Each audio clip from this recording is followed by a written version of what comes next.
And Earl, it really is wonderful to see that your Rail-volution, which in many ways is misnamed, because it in fact is really the livability revolution.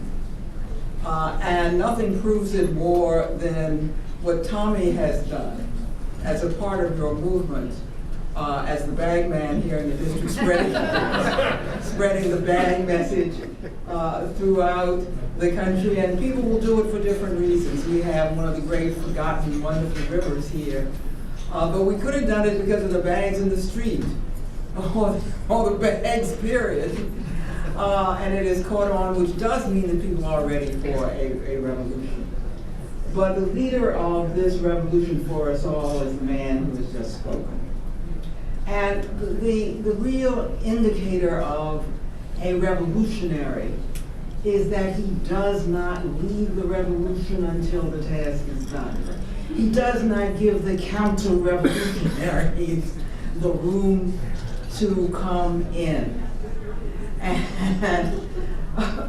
if you could see Earl on the floor every time there is a hint of a bill involving transportation or livability, you would know what I mean. Yes, he's gone on, I don't think, to greener pastures, but he went on to another committee which some years ago, but he left some of us so imbued with the Earl spirit that his spirit lives on in committee meetings and on the House floor. I can't thank Earl enough for bringing what began as a revolution in his hometown, not to the nation's capital, but to the nation, and there it lives. Earl, we start here first with feet, then we go to bike, and we have to, we go to something else. But we don't go to something else unless we have to, and the something else grades up.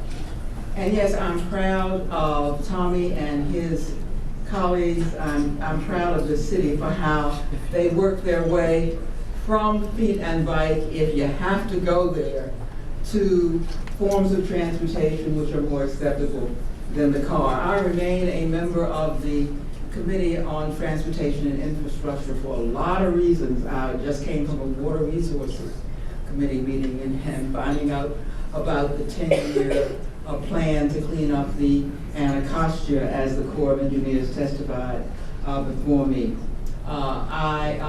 Amtrak, we are the hub of Amtrak. And we've seen Amtrak outdo all modes of transportation in ways nobody expected. We have some of the best bike trails here in the District of Columbia, because in the transportation bill it has been a priority for me and for the district to have those bike trails.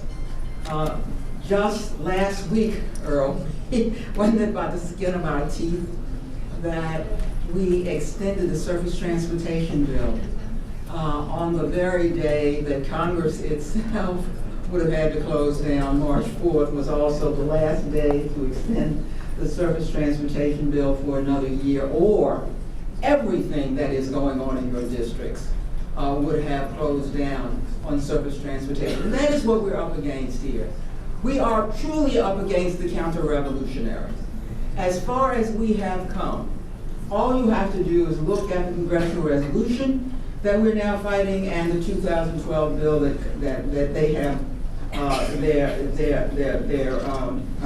spikes into. You will see what we're up against. That's why I can't thank you enough for coming this year to this city. I need, and you will have some of my colleagues here who have been working on the streetcars. We have a little bit of a flap on the streetcars here. Only DC would have, how shall we call it? It is not exactly the cart before the horse, but it is the tracks before the streetcar. So I do have my constituents saying, well, what does this mean? Well, it means have faith. This is a little different city, because there is a valid law that says down there by the monuments, you're not supposed to have wires. Well, any law, we can work with that. We can work with that. We don't want, I happen to have grown up in the city, and there were these things down around the mall, and they're not very attractive. We are finding ways to get our streetcars done by having the city work with the National Capital Planning Commission around the issues so that we can in fact finish those streetcars. There is a way. It doesn't mean that you can't have the wire some places. It means that for us, a tourist town, we do not want them to block what brings tourists here. So it takes a little bit of thinking. There's a bill that's already gone through. There's an MOU with the NCPC. Everybody met in my office. It was clear that we were dealing with people, all of whom wanted the streetcars. And really, that's the way to approach a hard problem. Figure it out. I can't thank Tommy enough, the National Capital Planning Commission enough, and look where we are in it. We have an RFP out for 2 cars with wires. Told you it was coming.